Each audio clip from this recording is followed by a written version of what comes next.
Awa me moni a matatu le so ua pa u le malo, ua le se malo. Se i vanga la se fai unga e o mai le ao le malo.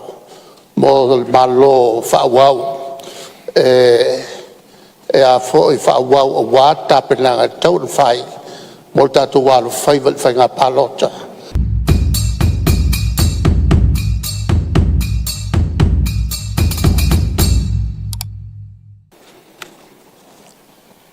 Lau e pionga le whanga whitalai. Nā o whonasi e lawa i runga o le Palemene. I le tātou whono i le amatanga o le tausanga le nei. E whai a lawa i le Palemene. Le whaai unga, o le wha muta, po o le wha awau o le whai ngā malo nei. Lau e pionga le whanga whitalai man malo o le Palemene. O lo o tū mau pea. Le nā mau i a te au ma le kapineta. E whaatino. Le whina ngalo o le Palemene i lunga o le whainu mera polisia e ala i se pārota. Ma o te manatu. Ma e reo se mea fo i e whaingatau na whaitau. E pau le awala e maua ai se numera polisia o le mauta e whaamuta ai le whainga mālole ni pe atutu whatasi le i tuangai ma le si vaenga lea o le whatuatua i le atua Samoa tasi le awala lea whai manino ma whaamaumauina i le Palemene. Lau e whionga le whangwhitalai. Ona o mai eilea i le mata upu tūpito o le Fonotaga le nei. Le tala whātatau o le tupe lua fe lua lima, lua fe lua ono. Lau e whionga le whangwhitalai ma le Palemene. O le whangasolonga o se tūla whono tau whaofi. Mo se tala whātatau o le tupe, mo le tausanga whātatupe. O se mata upu o le whātuatua ina o le whainga malo. Confidence. E ui ele o mai o io i le tūla whono whaavai le tūlanga lea. Ai o se whainga masani convention i malo whaatemu kalasi. Apa u se tala o le tupe. O se whaailo foi le nā, o le whatuatua ina, o se whainga malo. Ma o lea lau whionga i le whangwhitalai, o te whaasilasila alua i ai le Palemene. A pasia le talo le tupe, ua i le laulau a whono. Talo le tupe mo le luafe lua lima, luafe lua ono. A pasia. E whaawau le whainga malo nei. Ai a le pasia pe te whea le tūla whono le tala whaatatau le tupe. O na tātou whanga solo loa lea. I aia ingo le tūla whono whawai. E whaata ape ai le Palemene. Lau whionga il whangwhitarai o te whia pai pupu lava i le tūlanga o se tāpenanga mo se pālota whapose. Awa o le tūlanga masani o whainga pālota i le mai au se paia inga. E tolu masina e whanga solo ai tāpenanga mo le whainga pālota. E au fia ai le aso. E whata ape ai le Palemene. A whai o le apa u le talo le tupe. E iai ni toa. Onga e lua. E ono le mwhai ai. Ona whai se tāpenanga mo se pāro te tele. I to tonu o le tolu masina. O le toa mua mua.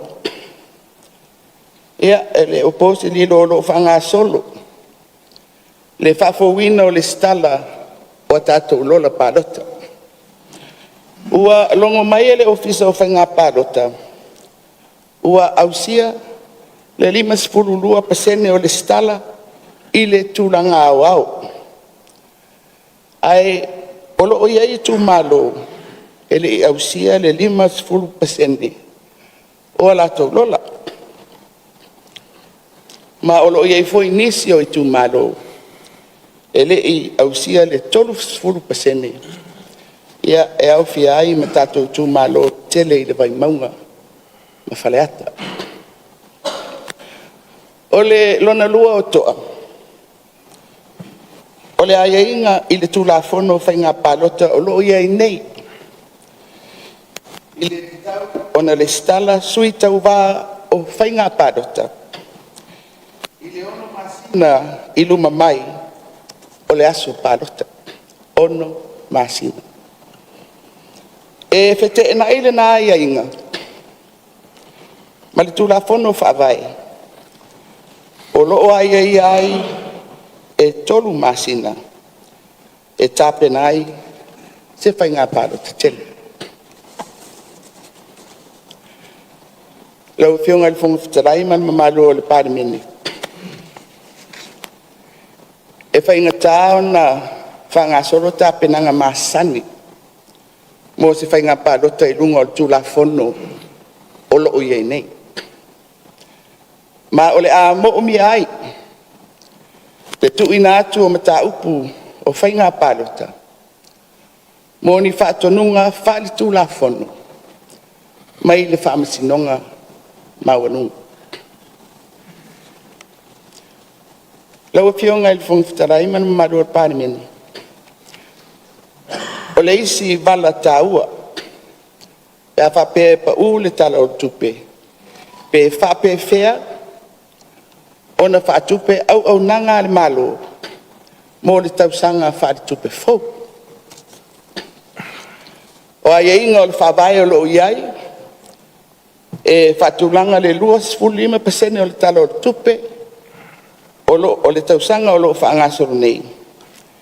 E whaawa wai ngā ruenga ale malo. Ai peitai. I le toa lea wa iai. I le mawhai, o le mawhai o na tāpena se whainga pālota i tutonu o le tolu masina.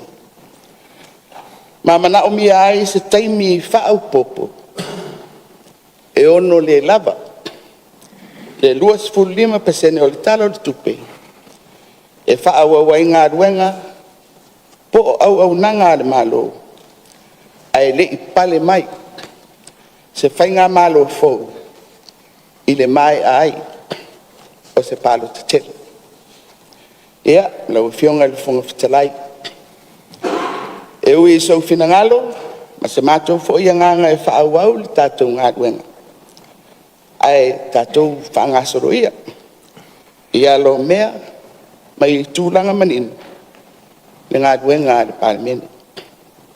Po o whea, o le ātaoto iai. Se whaato whaala inga, asu i mamalu. O le fono fai tula fono. Lau whionga le whonga whitalai. Le mamalu o le Palemene. Le tāpua inga le tunu. Ua tāpena mai e le malo le tātou talo le tupe whātatau. Mo le tausanga lua whelua lima. I le lua whelua ono. A ua whapena fo. Ona tāpena.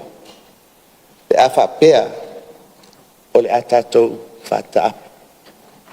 Ia manuia le whono usua Samoa, lau whionga soifua.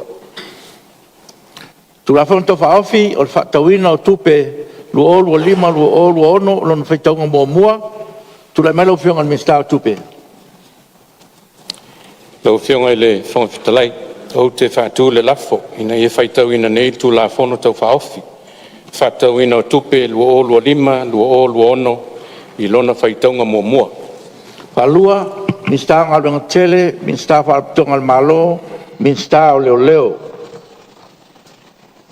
Sili po le a whaitauina nei tūlafona tō whaofi, o le whaatauina o tupe lua o lua lima, lua o lua ono, i lona whaitaunga mua, o e whina ngalo e sa no mele i oe.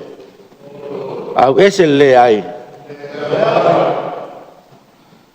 Tawa fionga fong fetalai. Ia. Mal fa lo. E tu le mai lo fio su Tu te sai ma tato tu la fono tu mau le mota. Ona e fa longa atu mal to atu lang ese foi nek tai au. Tu sai ma sa noanga le fionga de Palemene.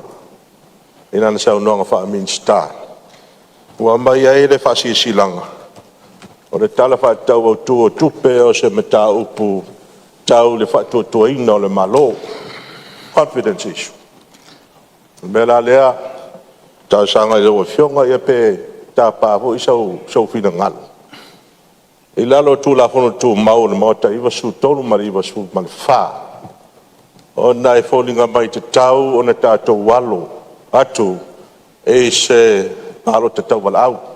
E fa manino ma fa ma oti ai na mta upu lea. Ona le issue of confidence pe ona sa no le fionga Palemene. Leo tu la etu le malanga fa lo. After tele la ofionga le fong ftalai mo la no mai afua I si ufonga o tato lafo ia atonu o lewa ia isi fina ngalo le mauta I le tato mta upulea ma le te ena o le talo le tupe ai e lo tato sangala o ofionga le fong ftalai e moni ua o fasitsila o le mta upune nei o se mta upu e failo ai le fatotoina o le whainga malo. Ia tātou lafo le whatutoina, ia sa whailang I lalo le aia inga o le whabai. Ia sa au mai lava mafuanga, e whabai ai ia nā lafo. O le mataupu lea o lo whenga I ma le Palemene, lau whionga. O le tūla whono o le tala whātitau o le tupe, lea tātou tele I whalongo. Po o lea se fole sanga o lo o iai. E fua iai le talia, ma le talia. Mai o ese ngana o le taunu unga o me tā upo le whatua tuaina. Le o mai luma o le Palemene. Lau whionga il fong fitalai, e le iso umanatu po o le kapeneta e tau fia le finangalo o le mauta ai tau o le nei mo wha maunga o le tātou Palemene ia se whaisi tātou tala pupu I mafuaanga I te enai ia ona au mai leo le lafo I lau whionga mātou te talia ai o le mea leo o le whai o se whaai unga e au noa ma leo o atu o se whamataranga I mafuaanga o le te ena o le tala o le tupe o te manatu lau o whionga ia e le ese ame o tonu o lo o iai ma e au pēo na whaamau po le ale mafuaanga o whapēo na iei e le whinangalo o le tātou maota ia na Pauleo se tarsanga ai le faia o me la vai le finangalo lo fiona ma le finangalo le Palemene ia o mato ta pena lava I so se tu ma le faro Le whainga leo tātou alu il tae ale le nei. Le whainga tonu alea na mātou whaia le awhi salau valurua. Pe ano o whaia atu e whaalua o na tupu le meleo whaatolu il tae ale nei. Na o mai ale lafo lea la tulai atu le Palemene na taimi. Wha mole e leo te le atu le ai. Ia lea na lai o na o milo ia longo. Ma whaitau loa, ai le I whaitau a le tala autori. Tupal mea le ai se mea tau whai ai fol na mea. A whaitau tutoi o mai ino o mol whainga paut.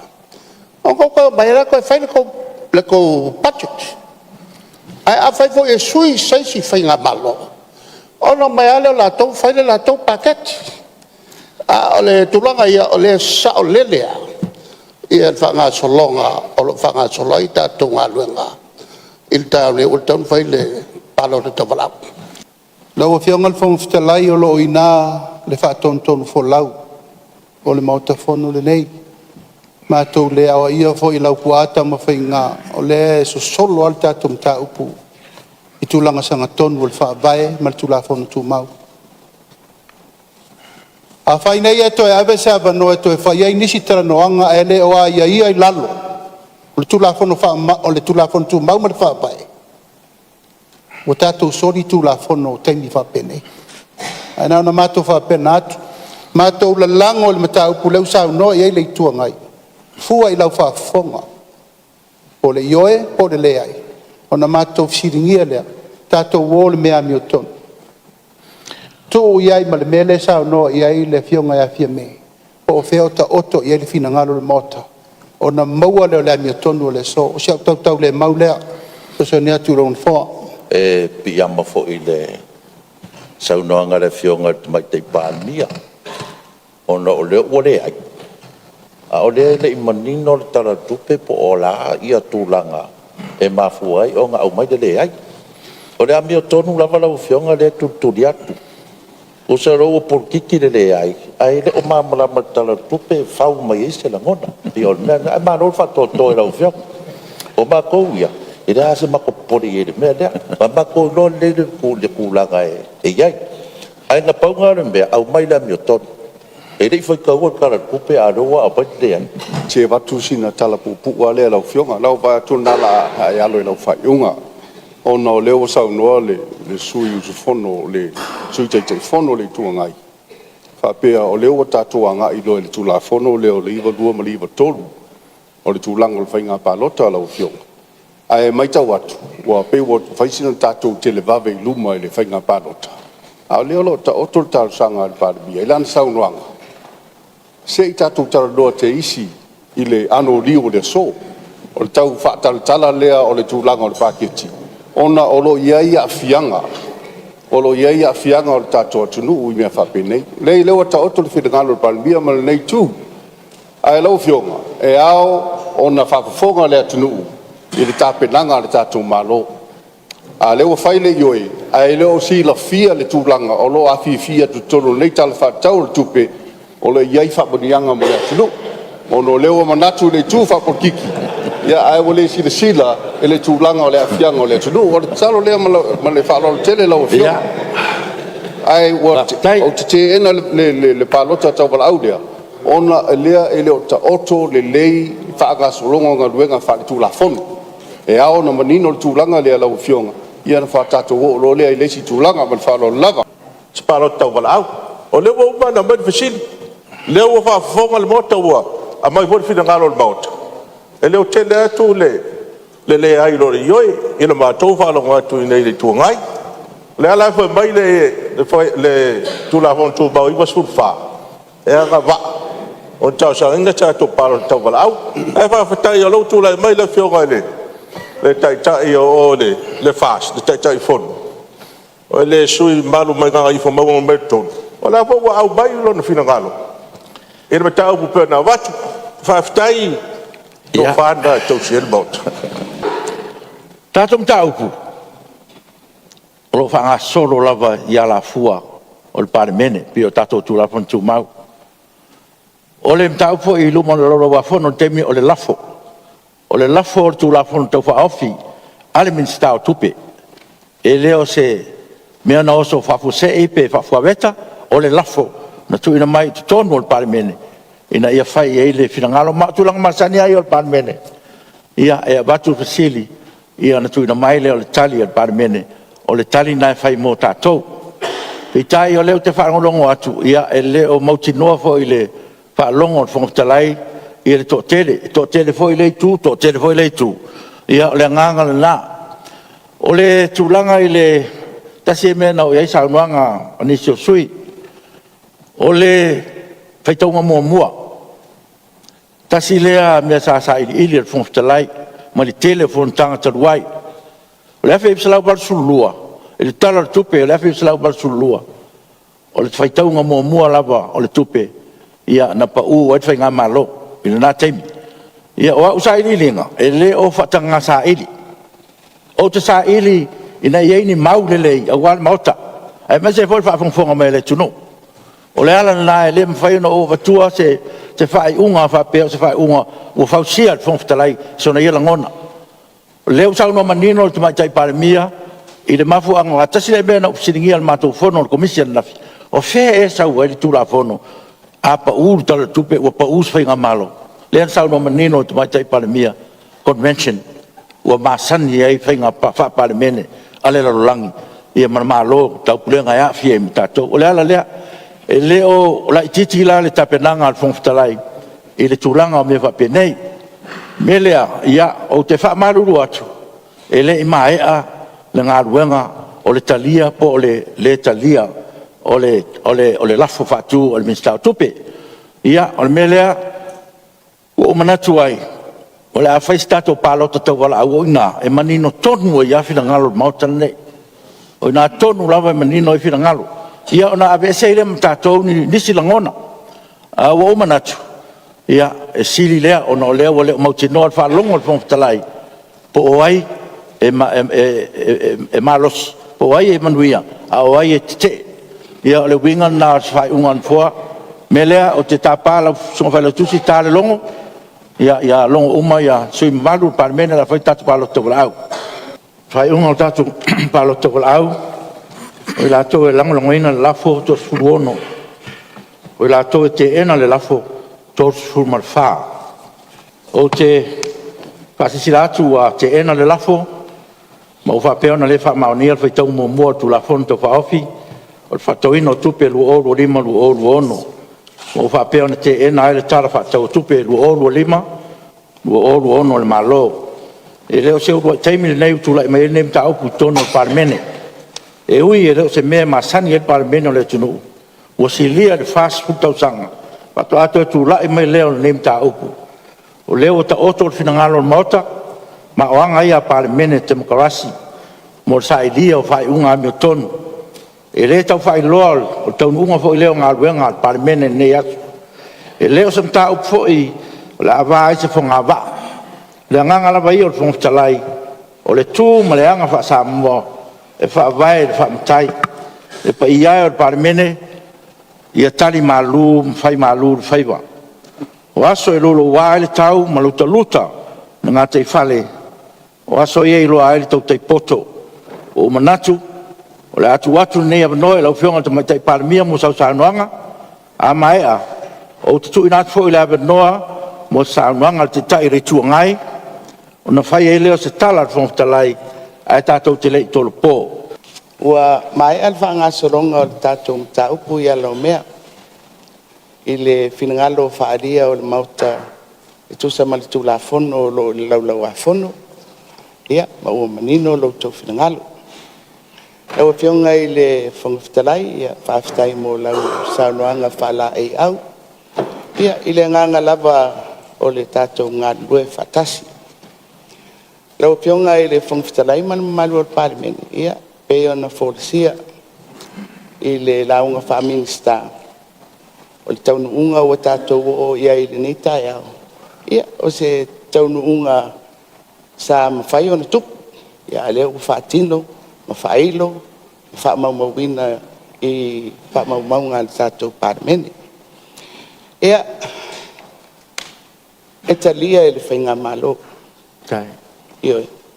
Wa ole upu lava lea sa tātou talanoa i le amatanga o le tausanga i le tātou ngā ruenga o lo whangasolo. O le fina ngalo o le Palemene. E whai ai le whai unga o so se whainga malo. Pa pena fo i le whainga malo le nei. Ma ua mātou sauni i eila o whionga i le whangwhitalai. Pa whitai tele i le lau whionga i le whangwhitalai. Pa pele malu o le Palemene. Mo nei tausanga sa tātou whenga iai mo ngā ruenga. Ia, o a ia mena tutupu, ia, tātou tuua i le fola o le mota le nei. O le ua tātia lo tau whinangalo tātou te whaata ape ma whaamuta le tātou paia inga. Tātou whaia ia o lea. Ma e ala ngā ruenga al Palemene, le u whaatinu. O le la sanga o le aso ai. Ia, la fo mai alo tau whaatuatuanga. Ia te au nei mala malo o le atau ape la sanga e tāpena ai. sa tātou whainga pālota. E tau ala I se whautuanga mō le ao le malo. Ia, o ni fuafuanga fōi. Mō le whaamasinonga. E mawhai ai o na whaatino loutou finangalo. Ina te iwa le toi maua se awa noa. E sao noa ia le whionga le Ministerial le soifua malolo ina. Pere I whahengi tātou upu tau mawhai. Ia, pangare ala o whionga le whongwhitarai. Ia pela tātou te ape o nisi mea. Tātou te nofo pea I le tātou atunu. Tātou te whaafsanga I pea. Ia, o alaba tafa o le soifuanga I whaapena. O le nganga o nei ma le whainga malo. Ia, ta ape manuia. Manuia o tau whaiva. E ta alonga o le a tātou ta apena ia. Ia, muri tai le alofa o le atua I whaamoemoenga. O le a whaapena o na ta apena ia. Ia, tau e whionga I le whongwhitarai. E le whaamata whauloina sa mātou whaamtaranga. Nā le whaaftai lau whionga. Whaaftai lau whionga I le taitai o le ituangai. Whaaftai fo I le lai tū o le tātou bāenga whaupawhai o le whaatuatua I le tua Samoa tasi. Manuia la sanga o le tātou o atu iai. I titi pētele. O le a iai whaalinga aloa ia. I polo inga e tau wala atu I le tātou ao le malo. E sila fiai I le tātou wala. E whātino ai le finangalo le Palemene. O whaaria li tai au. Ia le tātou kapeneta. Mori sa mātou upu. Whaaftai mo na ngā ruenga. E mo I o le taitai. Ai o te moni mawatu. Tau sanga e whaasa fulu. Na o tau tua ai le tofi whaipule. O le ngā ruenga whaare malo. E tau abe Ministerial kapeneta. Le Ministerial malana mata ngā ruenga. Ia I whaiva o le taitai. A le wha ngā ioinga. O le malo. O tau whionga. Lango sua iai. Paululunga. Vaenga ese. O lo whaatinoa le au nanga ale malo. Whaaftai tele I lo tau fisenga. I nei tau sanga sa tātou ngā lulue ai. Ia. Whaangata I sa mātou whaatalanga ma le whaaloalo. Ia, manuia ia toi la sanga o nei tai au. Soifua mai ia manuia. Palemene malana kapeneta. E te nane foi le mamalu le tātou Palemene. O te tula ia tulava ma le ava tele. E a le tapua inga Samoa I on tulanga whalupelupe. E le fionga I lea malu le tātou malo. Le a fio sui tofia. E a whapefo I le tapua inga whamsinonga. A maise Samoa I on tulanga whalupe. A inga malatu tama whapefo I tu momo pule tu au malataua inga le tai ma le waa au fonti. Tapo inga fo I tātou usua malo I Samoa sai. Ia a wale fio le kovana ma le kovana lutena ma malu I mauta e lua. A fai tu la fono le stelle va per foi te fono fontalai ia pa ia fascino il falanga folu ma le no fo mapu ia fa per foi ali fa tu il moto toto il fale ulo ma upu il malu tele o pa ia o Samoa mai se tapo inga e au ma ia me uma e lo fai ngalo pa ia le tua o la tu whanono manu a wale manui o Samoa o le taiao ese le taiao le nei e le whaafonga mai a Samoa mai o te manatu fo I lo fionga le whongtalai e le whaamalo atu I lo fionga il te ina o le fono le nei le Palemene ma le kapeneta e la tu ngā luenga foi sa whaatino whape foi ia to o Samoa te tono le tātou maute le nā I tūto tele ia male foi I tūto I titi e le whaingo fie le no fo inga le nei. No fo inga le nei la mata mai ai e le ano o whawhati a tā mai. Tele ia vaenga e se sa tātou whetongi ia i tonu al mauta le nei. O ia anga masani e tasi a le aunga e manuia le tātou atunu. E whawhawhawha mai a Samoa. Ma le tula i mai o le mamafa o le whaitau ese e le tātou pulenga malo o le tātou tiri lalangi. Wha malo lava fo i le Palemene ma le Palemene e le tātou fo i tau mwhai e le whaingo fie ia ngā luenga sa mātou i nā fwoi.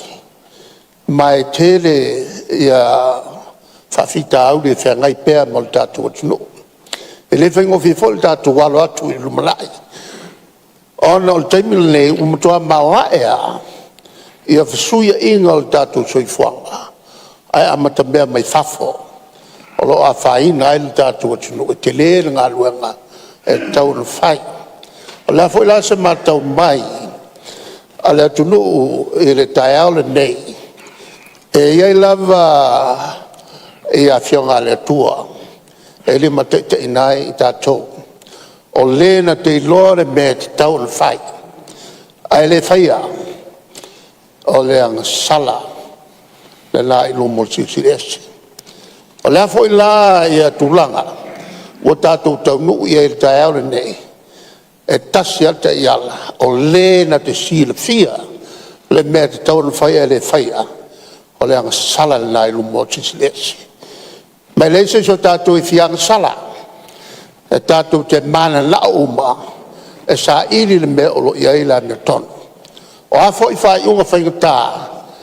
Tātou tu i le tua. O le tua te o meia. Ia manatu i te iala. E le tātou whainga malo. E mai se le tātou alo whaivatu i whainga whilwhilinga.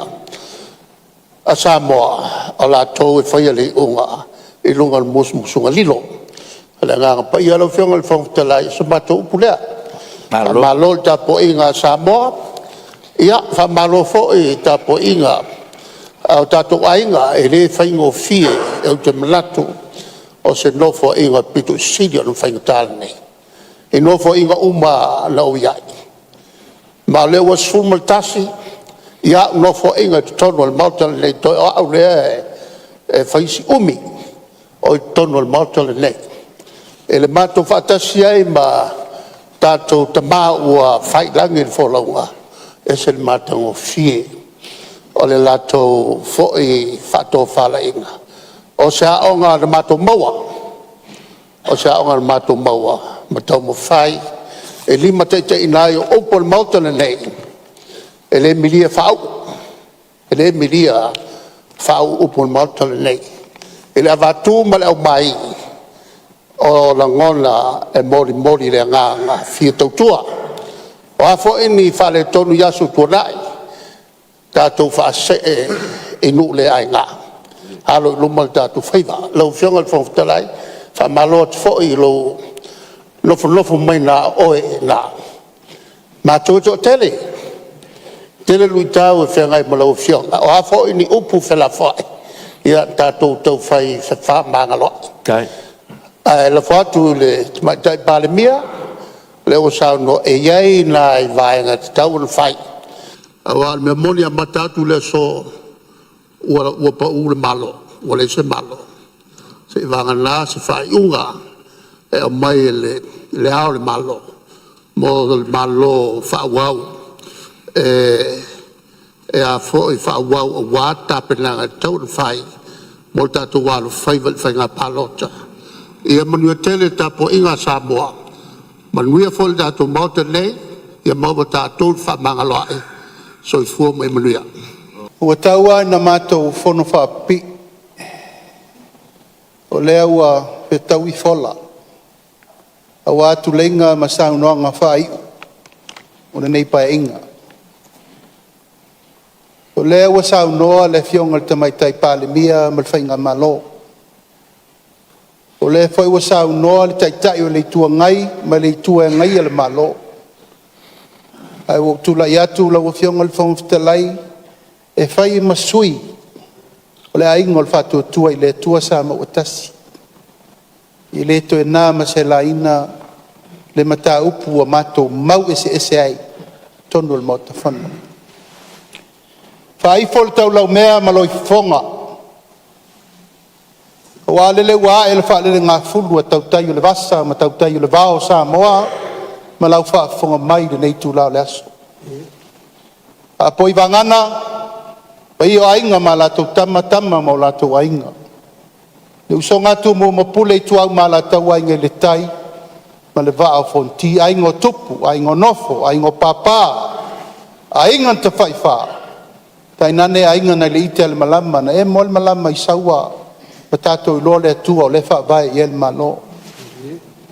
A pai fo le tātou motu tutui la mamanua o le uso. Tino toto ano a inga tātou. Sa moa malau wha fonga mai nei aso. Asu atu mai malo i puenga. Pa malulu atu mo mātou wha mali atu le tūlanga. O tau wha fonga iai le mea wa iu iai le fontanga sa moa. I le nei pae inga. E leo se mea lea na tatalo iai le atua ina ia tupu.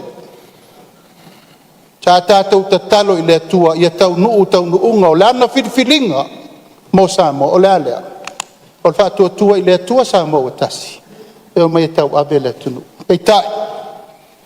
E ese o tātou manatu. Na o le atua e pule. Lau whionga whangawhitalai, whawhitai atu i lau taita inga. Aftai lau whātoa ma lau furifuri lau mamafa. Ma lau wawawina o le fue labe o Samoa. A wāl whātaun wina o le nei pae inga. O tua atu o le sou ma lau wa e te oto ai le teita folai. Folau ai Samoa. E le ese le upu na whai atu ana nafi. Ese le tae au nei. A whai wa vāfo ngā vā. Tātou fo i le tunu. Tātou o ia Samoa lo ia le pule. Nā mai a tātou. A whai wa leo ngā tasi putia ma leo mele fo i le atunu. O ia Samoa e maila na pule. Whiri umai tātou te sau whawhai le ota le nei. Tātou muni muru vai ma uauna le atunu. I le whātaua le atunu i ni tupe mani te mau ainga. Ai whai le mea sao pe msao noa le taitai o le tua ngai. O whionga ponga whetelai o mana o le tae au le nei ma le aso. Tātou walo i luma. Tātou o e whesili a Samoa. O e o tātou e toi whiri mai tau abe Samoa mo le rumanai. O na sanga tonu leo le tātou whāte mo kalasi. Le tātou te lau viru iai. O pawhaiu, whamanuia le tua i au tau whaibalo filima. Le mesa tātou lulu, tātou te sele la bai. Ai a whaisa iai sao ngā mo le tau tua ino Samoa. Vi ia le li, ilo nā lofa mlo nanga le rei.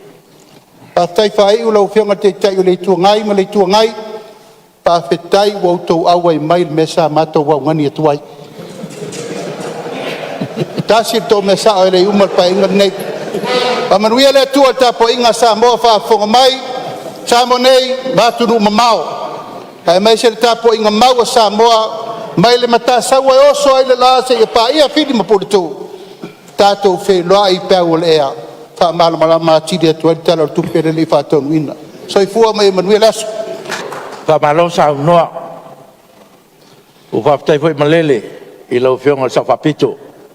O le sa te ina tātou whinga malo. Malo le malele ma sa unu whatupu. Whatamali. Ia oanga ia whatamali i maanga ia whatupu le tunu. Pena malo whaftai mo sa unuanga. Lana fwoi le sa tapai anu fua sa unuanga. Alau whionga, nyanga o le sa e tuim tangiolo. Sa e te ia le Palemene, le sa e te ia le whainga malo Samoa. I lo taimi, me le whaftai lo tele. Malo fwole on sai whaftai whatoa. Ia o leo whafonga Samoa, si le fia fwoi lo whingalo. Ia o le toa maali lava ma le toa while mu o le tāua lea. Me le whaftai mo le malenga, whaftai mo le sauranga. Ia malo fwole lo to tele, i tō whionga Ministerial ma le kabineta. Ia, tātou walo i luma. Tātou wha moe pe le tua, o le tua lava na te toe tofi tātou ia ua lo tātou wala wina whamanuia le tua lau whionga matai Palemene wa pewhoi lau kapeneta ia ua fo le tātou walo atu inisi o fufuanga whaftai lau whionga te te le tua ngai ia whamalo sau noa o le nganga ia o lau sau noanga i turanga malu tono Palemene ia te ngai le sau noanga te matai Palemene me le whaftai mo sau noanga whaftai hui whalo tele whaftai hui whala e au whaftai lauri ia ua vela voi masui o aingo Samoa ia e whai mo fufonga o le nei aso ia ua foi le tūlanga o taunu ia e wha moe o le Palemene nei aso ia tātou tūrai e le tua lava ia e whawai e Samoa o le tua foi na te ave sea tātou mai tātou tiute nei o le tua foi na te wha foi mai tātou i lona finangalo me lea tātou tū me uma i le tua ia o le ua tonu ai o tātou whawai o lo iai ai inga e taun whatino